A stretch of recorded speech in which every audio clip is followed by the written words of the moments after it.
Alizeh talk کے معزز سامعین کو علیزہ کمل کا سلام۔ دوستوں، امید کرتی ہوں آپ سب خیریت سے ہوں گے، جہاں رہیں خوش رہیں۔ بڑھتے ہیں کہانی کی جانب، شروع کرتے ہیں آج کی کہانی۔ سامعہ، میں بہت شرمندہ ہوں، مجھے اپنے کیے پر سخت ندامت ہے۔ میں اپنی غلطی کا اعتراف کرتے ہوئے اس کا ازالہ کرنا چاہتا ہوں۔ میں جانتا ہوں کہ تم بھی میرے بغیر ادھوری ہو، اور میں بھی تمہارے بنا ادھورا اور نامکمل ہوں۔ تمہارے لیے بھی زندگی کا لمبا سفر تنہا کاٹنا ممکن نہیں۔ مجھے ایک بار موقع دو، میں تمہارے پیر پکڑ کر تم سے معافی مانگنا چاہتا ہوں۔ میں تمہارے بنا نہیں رہ سکتا۔ سامعہ، پلیز مجھے معاف کر دو اور لوٹ آؤ میرے پاس ہمیشہ کے لیے۔ میں تمہیں پلکوں پر بٹھا کر رکھوں گا، بہت پیار دوں گا۔ بس ایک بار میرے پاس لوٹ آؤ۔ میرے دل اور گھر کے دروازے تمہارے لیے کھلے ہوئے ہیں۔ اف! سامعہ نے صبح صبح بہرام کا اتنا لمبا میسج دیکھا تو سر تھام لیا۔ یوں تو 2-3 بار اس کی طرف سے بلینک میسیجز ملے تھے، جن سے ظاہر ہوتا تھا کہ وہ اسے بات کرنا چاہتا ہے، لیکن وہ نظر انداز کر رہی تھی۔ بھلا یہ کیسے ممکن تھا؟ بہرام نے خود اپنے منہ سے اسے 3 طلاقیں دے کر اس کی ساری محبت ریاضت کو بھاڑ میں جھونک کر رشتے کی پاکیزگی، خلوص، ہم آہنگی، ہمدردی، سامعہ کی خدمتوں کو اپنی مردانگی حیثیت کا ناحق و ناجائز استعمال کر کے اپنے پیروں تلے کچل ڈالا تھا۔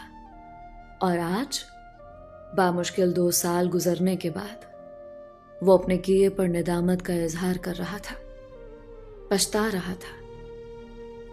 اس وقت سامعہ کی سسکیاں، تڑپ اور ادا کی معصومیت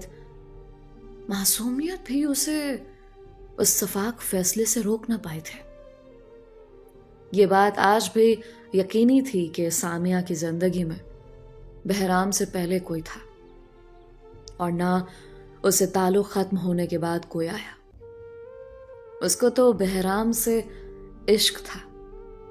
وہ سیدھی سادی اور معصوم سی لڑکی تھی، جس نے متوسط گھرانے میں جنم لیا تھا۔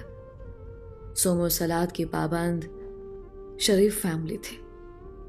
والد اسکول ماسٹر جبکہ والدہ گھریلو عورت تھی۔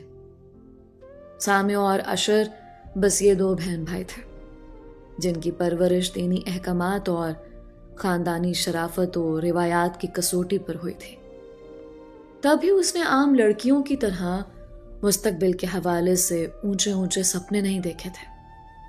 خوبصورت ہونے کے باوجود کسی خیالی شہزادے کو اپنے خوابوں میں نہیں بسایا تھا۔ اس نے اپنا پیار، محبت، خلوص اپنے ہونے والے شوہر کی امانت سمجھ کر سنبھال کر رکھا تھا، اور اس امانت میں کبھی خیانت نہ کیا۔ یہی بات تھی کہ جب اس کے BA کرنے کے فوراً بعد اماں نے اشر کے لیے لڑکی دیکھنی شروع کی، تو ساتھ ہی اس کی شادی کا فیصلہ بھی کر لیا، کیونکہ اس کے لیے بہرام کا معقول رشتہ آ گیا تھا۔ شریف لڑکا تھا، اچھا کماتا تھا، سو جھٹ پٹ شادی ہو گئی۔ سامعہ بہت خوش تھے۔ بہرام بہت سنجیدہ اور جاذب نظر لڑکا تھا۔ وہ دل میں بے شمار سپنے سجا کر اس کی زندگی میں آ گئے۔ وہ بھی اسے بہت پیار کرتا، اس کا خیال کرتا اور عزت دیتا تھا۔ شروع کے دن کافی اچھے گزرے۔ بہرام اکثر اس کو میکے لے جاتا تھا۔ دونوں خوشگوار زندگی گزار رہے تھے۔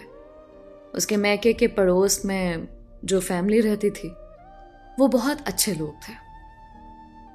ذاکر صاحب، ان کی بیوی عطیہ بیگم اور ایک بیٹا سالک۔ ذاکر صاحب معقول جاب کرتے تھے اور مالی لحاظ سے مستحکم تھے، لیکن اللہ پاک کی جانے کیا مصلحت تھی کہ ایک ہی بیٹا تھا، جو تقریباً اشر کی عمر کا تھا، مگر ذہنی لحاظ سے نارمل نہیں تھا۔ عموماً وہ کئی دن نارمل رہتا، ہر بات میں سمجھداری کا مظاہرہ کرتا اور کبھی عجیب و غریب بچکانہ حرکتیں کرنے لگتا، جیسے ایب نارمل لوگ کرتے ہیں۔ ذاکر صاحب نے اس کا بہت علاج کروایا لیکن کوئی فائدہ نہ ہوا۔ کچھ لوگوں کا خیال تھا کہ ایسے مریض شادی کے بعد ٹھیک ہو جاتے ہیں، لیکن جانتے بوجھتے بھلا کون مکھی نگل سکتا تھا۔ سارے کبھی کبھار سامیہ کے گھر بھی آ جاتا اور تمام گھر والوں سے بہت اچھی طرح باتیں کرتا، کیرم کھیلتا، لوڈو کھیلتا۔ دردانہ بیگم بالکل اشر کی طرح اس کا خیال رکھتے۔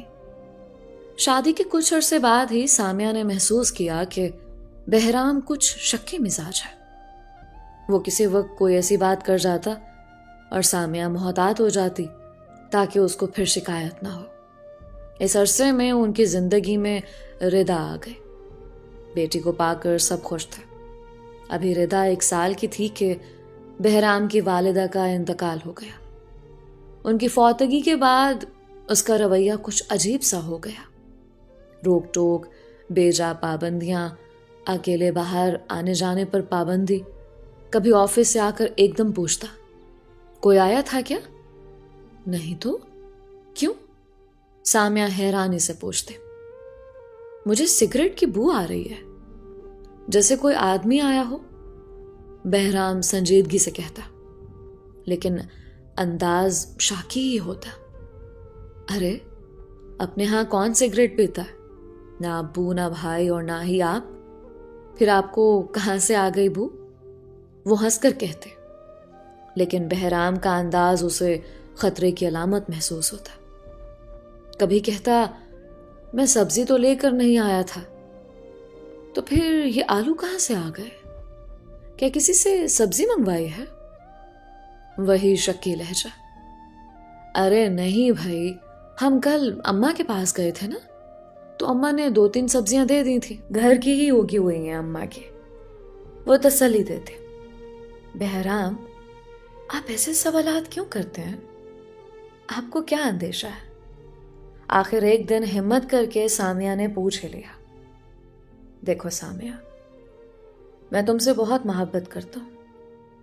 اماں تھیں تو اطمینان تھا کہ اب دن بھر تم اکیلی ہوتے ہو۔ زمانہ بہت خراب ہے، آج کل بڑے واقعات ہو رہے ہیں، تم خوبصورت ہو، کہیں کچھ غلط نہ ہو جائے۔ شیطان انسان کو بہکانے کے لیے ہر جگہ موجود ہوتا ہے، اور تم بھی تو انسان ہو، تم بھی بہک سکتی ہو۔ لا حول ولا قوت، حد کرتے ہیں آپ بھی بہرام، کیا فضول باتیں سوچتے ہیں؟ مجھے آپ سے محبت نہیں، عشق ہے۔ مجھے اپنی عزت اور آپ کی محبت اپنی جان سے زیادہ عزیز ہے، اور جہاں محبت ہوتی ہے وہاں اعتماد اور بھروسہ پہلی شرط ہے، تبھی زندگی سہل اور پرسکون رہتی ہے۔ اپنے ذہن سے ایسے بے تکے خیالات نکال دیں۔ سامیہ کو غصہ تو بہت آیا کہ کس قدر بے تکی اور فضول بات کر رہا تھا وہ، کیسے بے سروپا واہمات اور شکوک و شبہات پال رہا تھا۔ ردا کی طبیعت کچھ خراب ہوئی، بہرام آفس میں بزی تھا۔ سامیہ نے اس کو کال کر کے ردا کی طبیعت کا بتایا۔ میرا آنا تو ممکن نہیں، میں بہت مصروف ہوں، تم برف کی پٹیاں رکھو۔ بہرام نے پریشان ہو کر مشورہ دیا، پچھلے آدھے گھنٹے سے یہی کر رہی ہوں، 1 پوائنٹ بھی بخار کم نہیں ہوا۔ میں رکشہ کر کے اماں کے پاس چلی جاتی ہوں، وہاں سے بھائی کے ساتھ ہاسپٹل چلی جاؤں گی۔ سامیہ نے کہا، اوکے، احتیاط سے جانا، اچھی طرح نقاب لگا کر، اور رکشے کا نمبر مجھے سینڈ کر دینا۔ اور ہاں، یہ رکشہ ٹیکسی والے باتونی ہوتے ہیں، ان سے بات کرنے اور پیسوں پر بحث کرنے کی ضرورت نہیں، جو بولے خاموشی سے دے دینا، اور اس طرح بیٹھنا کہ رکشے کے شیشے میں نظر نہ آؤ۔ اف اللہ، ایسے ہدایات دے رہے ہیں جیسے میں کسی جنگ پر جا رہی ہوں، اس نے دل میں سوچا۔ سامیہ پہلے ہی پریشان تھی، اوپر سے بہرام کی ہدایات سن کر اس کا دماغ گھوم گیا۔ تبھی بنا جواب دیے اس نے کال ہی کاٹ دی۔ بھلا یہ کیا بات ہوئی؟ آخر اس شخص کا کیا مطلب ہے؟ آج حقیقت میں اس کو بہرام پر غصہ آیا تھا۔ بچی بخار میں پھنک رہی تھی اور باپ کو اتنے تحفظات تھے۔ شام 4 بجے تک ردا کا بخار اتر گیا تھا۔ بہرام کو آج دفتر سے دیر سے آنا تھا۔ سامیہ نے کہہ دیا تھا کہ وہ اشر کے ساتھ گھر آ جائے گی، جس پر بہرام مطمئن تھا۔ ردا کا بخار اترا تو وہ اٹھ کے بیٹھے۔ دردانہ بیگم اس کو بریڈ کھلانے کی کوشش کر رہی تھی، مگر وہ نہیں کھا رہی تھی۔ تبھی سالک آ گیا۔ ارے واہ، ردا گڑیا آئی ہے۔ ردا کو دیکھ کر خوش ہو گیا۔ ردا بھی اسے دیکھ کر مسکرائی۔ اس کو مسکراتا دیکھ کر سب خوش ہو گئے۔ لیکن آپ کی ردا گڑیا کچھ نہیں کھا رہی۔ سامیہ نے کہا، گڑیا ہم گڈ فرینڈز ہیں، آپ فرینڈ کے ہاتھ سے تو کھاؤ گے نا، پھر میں آپ کو چاکلیٹ دوں گا۔ سالک نے سلائس سامیہ کے ہاتھ سے لے کر ردا کی طرف بڑھایا تو اس نے منہ کھول کر چھوٹا سا بائٹ لے لیا۔ ارے واہ، سالک انکل تو گڑیا کے اچھے والے فرینڈ ہیں، گڑیا ان سے کھا لے گی نا؟ سامیہ نے مسکرا کر کہا، تو اور کیا، ردا مجھ سے کھائے گی، پھر ہم لوگ لان میں کھیلیں گے اور چاکلیٹ بھی کھائیں گے۔ سالک نے بھرپور ہنسی کے ساتھ کہا۔ اسی وقت دردانہ بیگم عصر کی نماز کے لیے اٹھ گئیں۔ صحن میں بچھے تخت پر سامیہ اور سالک ردا کے ساتھ بیٹھے تھے اور ردا کے خوشگوار موڈ پر ہنس رہے تھے۔ عین اسی وقت باہر کا دروازہ کھلا اور بہرام اندر داخل ہوا۔ اس کی پہلی نظر ہی سامیہ اور سالک کے مسکراتے چہروں پر پڑے اور اس کے چہرے کا رنگ بدل گیا۔ اسے سامیہ کا اس طرح کسی غیر مرد کے ساتھ بیٹھنا اور مسکرانا بہت برا لگا تھا۔ سامیہ! اس نے غصے سے اسے آواز دی۔ ارے آپ کب آئے؟ وہاں کیوں کھڑے ہیں؟ سامیہ چونکی اور جلدی سے اٹھ کر کھڑی ہو گئی۔ 5 منٹ ہو چکے ہیں مجھے آئے ہوئے، اور تم ہو کہ خوشگپیوں میں اس قدر مصروف تھی کہ نہ تمہیں دروازہ نوک کرنے کی آواز آئی اور نہ میرے آنے کی خبر ہوئی۔ بھلا ایسا کون سا لطیفہ تھا جس پر کہکے لگائے جا رہے تھے؟ وہ خوں خوار نظروں سے سامیہ اور سالک کو دیکھتے ہوئے زہر خون لہجے میں بولا۔ اس کے انداز پر سامیہ تو بری طرح گھبرا گئی اور سالک بالکل چپ ہو کر بہرام کو دیکھتا رہا۔ پھر اس کے جارحانہ انداز پر ڈر سا گیا اور اٹھ کر اپنے گھر کی طرف چلا گیا۔ نہیں بہرام، ایسی کوئی بات نہیں، صبح سے ردا نڈھال تھی، ابھی کچھ طبیعت بحال ہوئی ہے، اب سالک کے ہاتھ سے سلائس کھا رہی ہے، صبح سے اب جا کر تو مسکرائی ہے، تو ہم بھی اس کو بہلانے کی کوشش کر رہے تھے۔ سامیہ نے شرمندہ ہوتے ہوئے صفائی پیش کی۔ بہت اچھا انداز ہے بہلانے کا، وہ بھی کسی غیر محرم کے ساتھ۔ تم تو صبح اس قدر واویلا مچا رہی تھی جیسے ردا کی حالت بہت خراب ہو اور تم بہت پریشان ہو۔ مجھے پریشان کر کے بہانے سے یہاں آ کر گل چھرے اڑائے جا رہے ہیں۔ میں اپنا کام چھوڑ کر پریشان ہو کر باس سے لڑ جھگڑ کر آیا کہ ردا جانے کس حال میں ہوگی، مگر یہاں تو سین ہی کچھ اور ہے۔ بہرام، آپ کیسی باتیں کر رہے ہیں؟ ابھی اماں نماز کے لیے اندر گئی ہیں، بھابھی چائے بنانے گئی ہیں، سالک تو ابھی آیا تھا، اسے ردا بہل جاتی ہے، وہ ہمدرد اور سیدھا سادہ لڑکا ہے۔ بس سالک نامہ بند کرو اور فضول جواز پیش کرنے کی ضرورت نہیں۔ اب سمجھ آئی کہ ہر ہفتے تمہارا یہاں حاضری لگانا کیوں ضروری ہے۔ جانتی ہو نا کہ مجھے یہ سب پسند نہیں۔ بہرام کا لہجہ بدستور کاٹ دار تھا۔ اسی وقت دردانہ بیگم بھی آئیں۔ بہرام نے ان کو سلام کیا۔ وہ ابھی تک کھڑا ہوا تھا۔ وعلیکم السلام بیٹا، آؤ بیٹھو، انہوں نے شفیق لہجے میں کہا۔ نہیں آنٹی، میں جلدی میں ہوں۔ اٹھو سامیہ، گھر چلو، بہرام نے روکھے لہجے میں کہا تو وہ فوراً ہی کھڑی ہو گئی۔ ارے سامیہ، اپنے بھائی کے آنے تک رک جاتی، بہرام کھانا کھا کر چلے جاتے تم لوگ، بھابھی نے اس کو تیار دیکھ کر کہا۔ شکریہ بھابھی، پیٹ بھر چکا ہے میرا، بہرام نے پہلا جملہ زور سے اور دوسرا تیکھے انداز میں سامیہ کے کان میں ادا کیا۔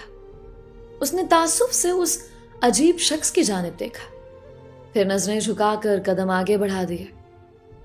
بہرام، آپ ایک بے بنیاد اور چھوٹی سی بات کو خواہ مخواہ بڑھا رہے ہیں۔ آپ کیسے آدمی ہیں؟ مجھ پر ذرا سا بھی اعتماد نہیں آپ کو؟ سامیہ کو رونا آ رہا تھا، تبھی گھر آ کر وہ گلا کر بیٹھے۔ ہاں، میں ایسا ہی ہوں، کیونکہ مجھے تم سے پیار ہے۔ تم پر صرف میرا حق ہے، وہ پورے حق سے بولا۔ اس بات سے میں نے کب انکار کیا ہے؟ جانتی ہوں کہ آپ مجھے بہت پیار کرتے ہیں، میری زندگی میں بھی آپ ہی آپ ہیں، لیکن صرف میاں بیوی کا آپس میں ہی تعلق نہیں ہوتا، اور رشتے تعلقات بھی تو ہوتے ہیں، وہ بھی نبھانے پڑتے ہیں۔ سامیہ نے نرم لہجے میں سمجھانے کی کوشش کی۔ ہاں، تو میں نے رشتہ داریاں ختم کرنے کا کب کہا؟ کب تمہیں ماں، بھابھی، بھائی سے ملنے سے روکا؟ مگر غیروں سے بات کرنا مجھے قطعی ناپسند ہے۔ مجھے تو تمہارا شاپ کیپر سے ڈیلنگ کرنا، بھاؤ تاؤ کرنا، ٹھیلے والے سے سبزی خریدنا، رکشہ ٹیکسی والے کے ساتھ سفر کرنا بھی زہر لگتا۔ بہرام جذباتی ہو رہا تھا۔ سامیہ نے سر تھام لیا اور فی الحال خاموش رہنا بہتر سمجھا۔ کچھ دن نارمل گزرے، مگر زندگی میں بے شمار بکھیڑے تھے۔ گھر کے 20 کام ہوتے۔ بہرام کی ہدایات کی وجہ سے وہ محلے میں بھی کسی سے ملتی جلتی نہیں تھی۔ کبھی کبھی تو اس سے سخت جھنجھلاہٹ ہوتی جب چھوٹے سے کام یا معمول کی ضرورت کی کسی چیز کے لیے اسے صبح سے شام تک انتظار کرنا پڑتا۔ اسے سخت کوفت ہوتی۔ اس نے میکے جانا بھی کم کر دیا تھا۔ ایسے میں کبھی اماں اور بھابھی آ جاتی تو دل بہل جاتا۔ زندگی اسی طرح نرم گرم انداز میں گزر رہی تھی کہ اچانک بہت بڑا طوفان آ گیا۔ ایسا طوفان جو اپنے ساتھ سب کچھ بہا کر لے گیا۔ محبت، ریاضت، صبر، برداشت، سب رائے گاں ہو گیا۔ اتوار کا دن تھا۔ حسب معمول آج بہرام گھر پر تھا۔ چھٹی والے دن وہ دیر سے سو کر اٹھتا تھا۔ سامیہ کی آنکھ کھلی تو 9 بج رہے تھے۔ 2 سالہ ردا جو اب خوب پٹر پٹر باتیں کرتی تھی، وہ بھی جاگ گئی تھی۔ سامیہ اس کو لے کر روم سے باہر برآمدے میں آ گئی اور بیڈ روم کا دروازہ بند کر دیا تاکہ بہرام کی نیند خراب نہ ہو۔ فیڈر بنا کر ردا کو تھما کر وہ واش روم چلے گئے۔ واش روم سے واپس آئے تو موبائل مسلسل بج رہا تھا۔ نمبر دیکھ کر اس نے کال ریسیو کر لی۔ Happy anniversary dear. ضرور ضرور، کیوں نہیں، آپ کے لیے تو ہر وقت حاضر ہیں۔ انشاءاللہ باقی باتیں بعد میں۔ صبح صبح اتنی اچھی نیوز دی آپ نے، لو یو سو مچ۔ سامیہ نے کھلکھلا کر کہا۔ اس کا موڈ انتہائی خوشگوار ہو گیا تھا، جیسے اچانک کوئی بڑی خوشی ملی ہو۔ کال بند کر کے وہ مسکراتی ہوئی کچن کی طرف چل دے تاکہ بہرام کے اٹھنے سے پہلے ناشتہ تیار کر لے، اور پھر اس کو خوشخبری بھی سنائے کہ بھائی کی کال آئی تھی۔ بھائی نے نئی گاڑی لے لی ہے اور اگلے اتوار کو سب کو پکنک پر لے جا رہے ہیں۔ وہاں سامیہ اور بہرام کی شادی کی سالگرہ بھی منائیں گے۔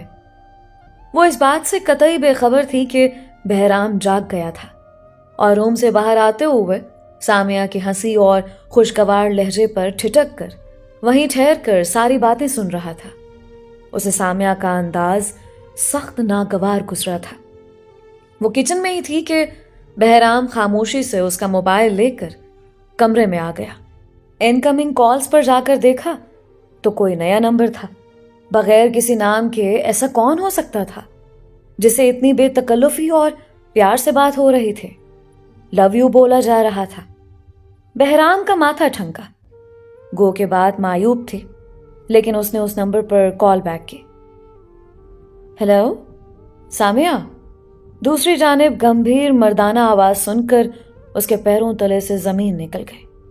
اس نے کال بند کر کے موبائل زور سے دیوار پر دے مارا اور اتنی زور سے چلایا کہ سامیہ گھبرا کے بھاگی چلی آئی۔ بہرام کی آنکھیں غصے کی شدت سے سرخ ہو رہی تھیں، چہرے پر غضب کا جلال اور وحشت تھی۔ اپنے موبائل کے ٹکڑے دیکھ کر سامیہ کی آنکھیں پھیل گئیں۔ بہرام، یہ صبح صبح آپ کو کیا ہو گیا ہے؟